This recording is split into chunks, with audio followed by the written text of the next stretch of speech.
A little bit of background about our farm. We farm 1,250 acres. We've been no-tilling since 1971. Have been working with cover crops since 1978. Was using single species up to about 2000. And finally learned that we could put more than one species in the field that could grow together. And we began working with precisionally planted peas and radishes as 2 species in 2000. And in 2005, we learned that we could put as many as we could find in a blend to make them grow. And that's where we're at presently. A little bit of background, there's still some coffee and donuts if you want them. The porta pots are around the corner here. There's 3 of them with a hand washing station. If you haven't picked up your little thumb drive yet, all the presentations should be on there with some other things that we put on about calibrating the drill and those kind of things that will be covered this afternoon. Feel free to look me up or look up Jay or Ann today if you've got any questions. And if we're going to give you about 5 minutes extra, Ray, so instead of 10 minutes to do your thing, you got 15. So I want to introduce Ray Archuleta. Hello. Ray's, I guess they call him the federal soil specialist or soil health guru. And we've been friends for 5 or 6 years, and we just have a great time together. So Ray, if you want to start and have fun, let's have fun today. Thank you. All right. Let's start off with a good morning. Good morning. It's beautiful. You guys are absolutely beautiful. Thank you for that good morning. I'm going to tell you, let's start off with something really inspiring. I was watching the news last night, and there was this gentleman that, young gentleman, they had taken him to the hospital, and he had a flesh-eating bacteria that took off his leg. And you say, well, how the heck is that inspiring, right? That poor young man almost died, and they had to amputate him all the way, and he lost his legs completely all the way up to almost his hip bones. And what was so inspiring is how that young man responded to that incredible trial that he had. So what he did, instead of just laying down and giving up, that young man ran a marathon with no legs. He was probably the only second person in the country able to run marathons with no legs.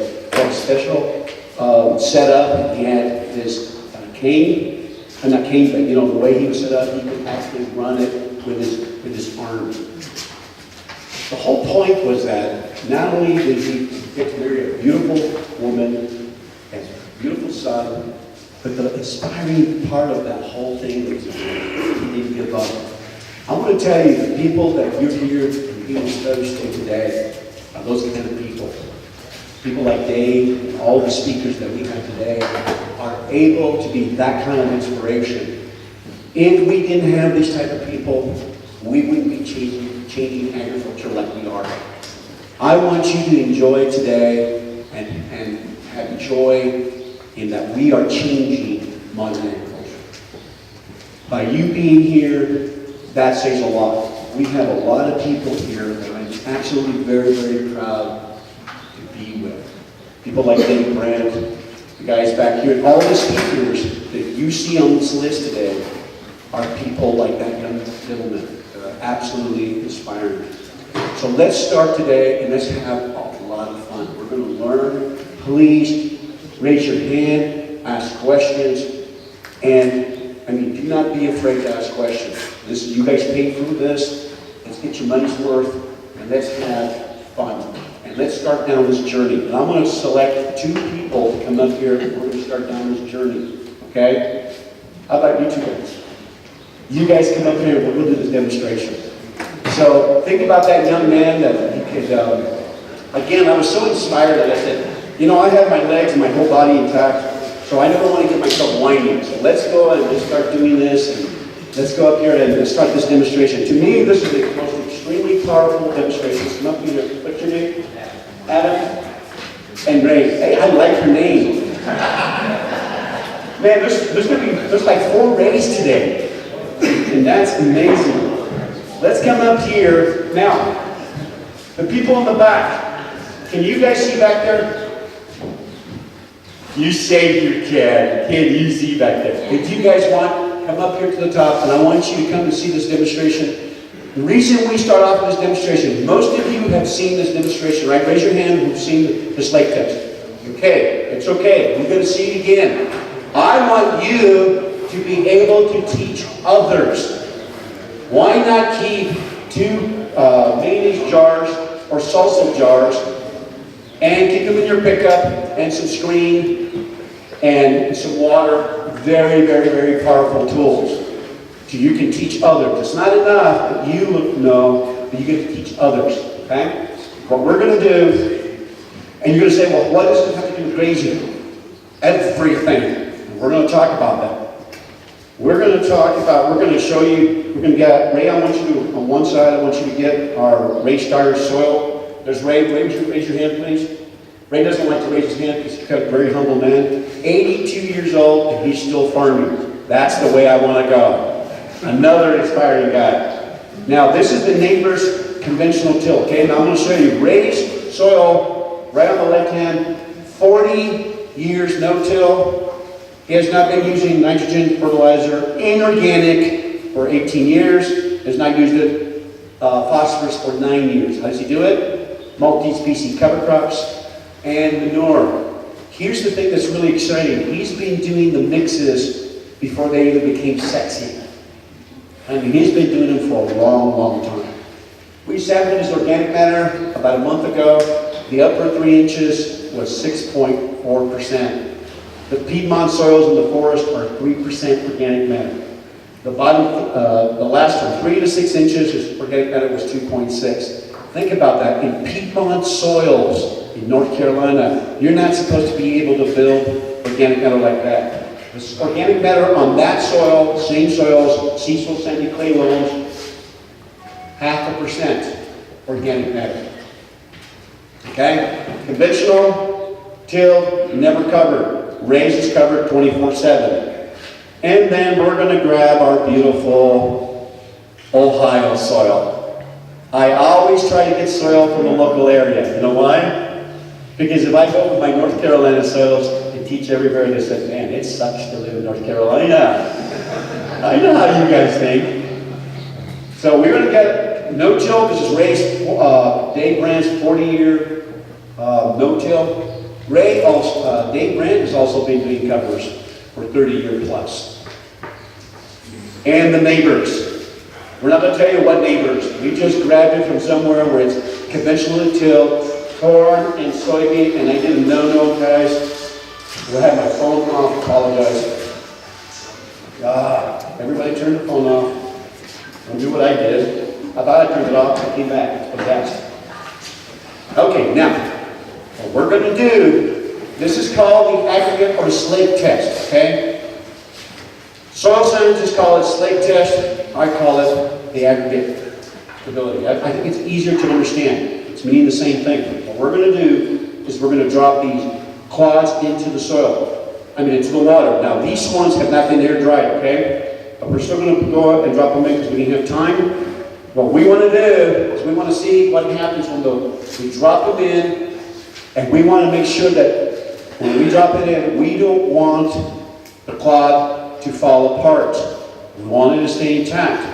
If it stays intact, that means the soil is functioning. Here's what I mean. The water's going to rush in to fill the pore spaces, and the internal pressures are going to build up, okay? Because water rushes in to fill that vacuum, that airspace, okay? Now here's what I want you to think about. It is only one indicator. There are many indicators of soil health. This is one. Some soils will not slate, like oxo soils. They have a lot of aluminum iron, but it works on the majority of our soils. It is one indicator, ladies and gentlemen. Okay, so we're going to drop them in. Water's going to rush in. We're going to see which starts to begin to slake, break up. We don't want it to slake, because if it starts slaking, that means the pores are going to collapse. If the pores collapse, no porosity, no infiltration. Everybody with me? Go ahead and gently drop these into the water.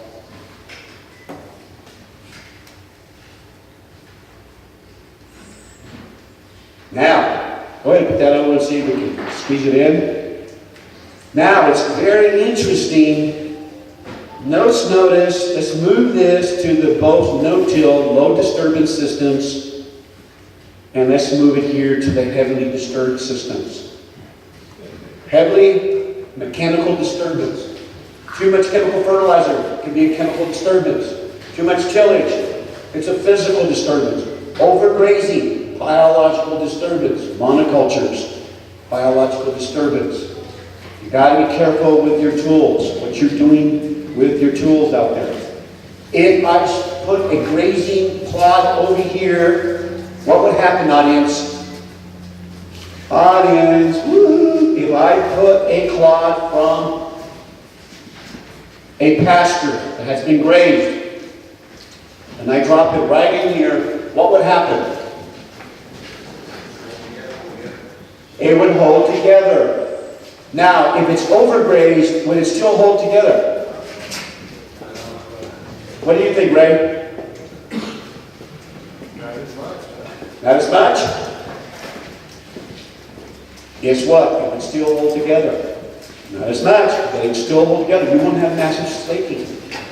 We've done it. But does that mean the soil is functioning in an overgrazed pasture? No. That's why I'm saying, be careful how you use this link kit. It is only one indicator. The best indicator I have when I walk into a farm is all your chemical inputs go down. Your soil's functioning, everything's working, all the ecosystem is working. It is only one indicator. Be careful, this is one indicator. There are many indicators. The most powerful indicator to me is when all your inputs go down. You want your farm to run on new sunlight, not ancient sunlight. Diesel, petroleum, natural gas is ancient sunlight.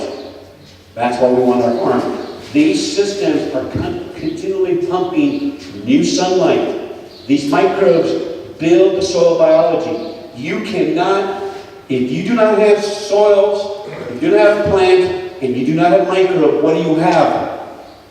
Geology.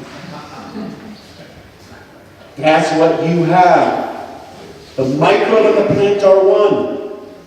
That corn, that soybean are leaking this beautiful liquid carbon into the system. They're feeding the microbes. Same thing in your pasture. You've got to manage that grass right. We got to continually feeding that carbon into that system to feed, to build aggregates. It's the microbes in the plants build aggregates. Earthworms, the mycorrhizae, the bacteria, all of it. We want to feed microbes. I want you to walk through this concept. The plant and soil are one. They are not separate units, ladies and gentlemen. We have taught that. They are one. Okay, let's go here. So, understand when we till that soil, you wake up these R strategist bacteria, they're opportunist bacteria. They eat the glues. They eat the glues in the organic matter and give off CO2. The term, we call it mineralization. When you till, you stimulate secondary succession. You bring weeds to the top of the surface. You wake up and eat your feelers and scabs, and the weeds tell you, thank you very much. What happens when we overgraze, audience? What do we allow an opportunity for? The weeds. The weeds are indicator species. They're telling you till too much, you overgraze too much. Weeds are not the plague, ladies and gentlemen. They serve a purpose. I do not like the definition of the word for weed. Bob, what's the definition for weed? What have they told us in college? I say, they're a plant you put there. And a plant we don't understand. Weeds, ladies and gentlemen, do you know they can sequester nutrients from incredible depths? And do you know that certain weeds have 24% protein? It's a plant we don't understand. Weeds are not. They're there for a purpose. So let's keep that in context. Okay, now let's move. Remember, heavily tillage, the moment you till, Remember, we get that rototiller, you wake up that bacteria called R. strategist, you're going to wake them up and they're going to eat your organic matter and your glues, and they're going to give off nitrate. And guess what? The weeds love nitrate. Just remember that. You wake up, you burn the house down, okay? Be careful. I'll say one more thing and we'll move to the next demo and we'll go on. One rancher said to me, Ray, when I till, I get a better response from my next crop. I said, yes. You burned the house down to warm up a hot dog. It would have been better just to turn the grill on. Here's how we're going to prime the soil, ladies and gentlemen. The way you turn the grill on is you manage the cows correctly. You use the living plant. Use cover crops, manure, and the cows to prime the soil. Don't use the disc. Ready? Let's go ahead. We're going to start. We're going to go ahead and do this. This is straight the colored water. Ready? This is your son, right? Okay. You're going to be the low disturbance guy, and you're the high disturbance guy. Not mentally disturbed, just disturbed. I've been accused of that. Okay?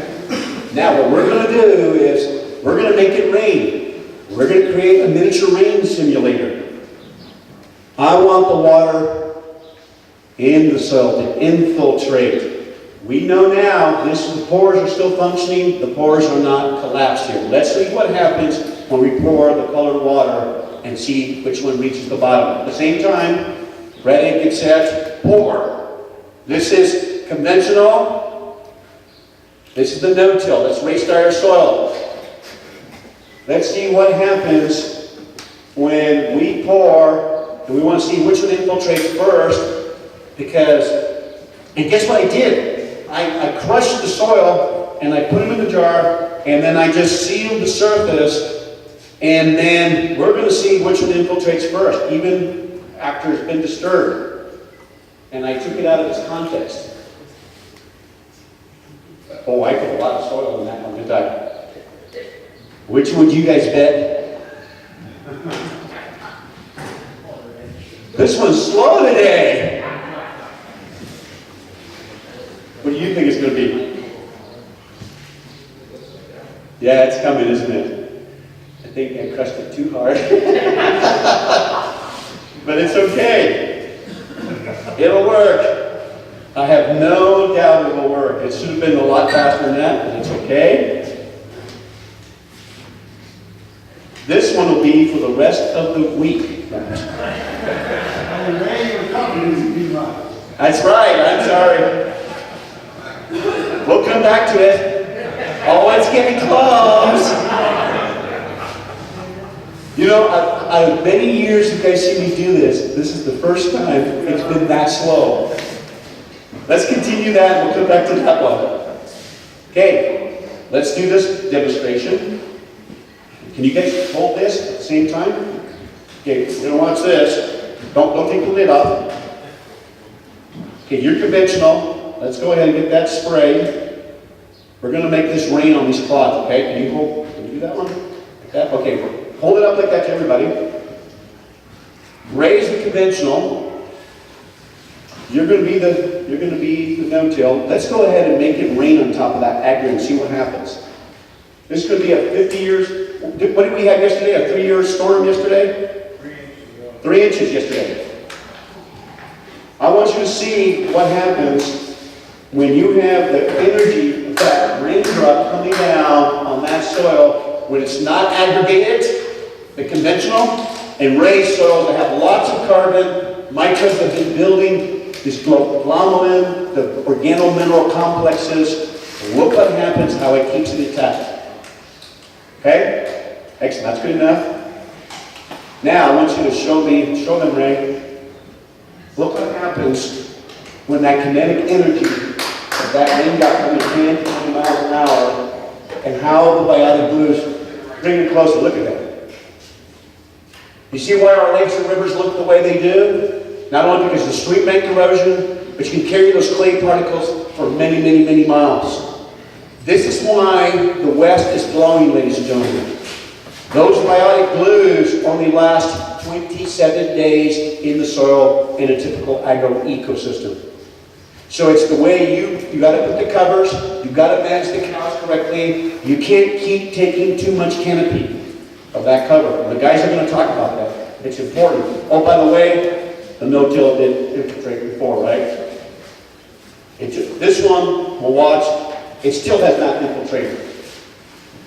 Okay? So, our job today is to understand, and I'm done, is to feed the microbe. It's not just about the cows. It's not just about the cows. You got to take care of the micro herd. And the only way you can take care of the micro herd is you got to manage that grass and you got to manage the plants. You've got to have that soil covered 24/7 basically. Okay? Let's give these guys a big hand. Good job.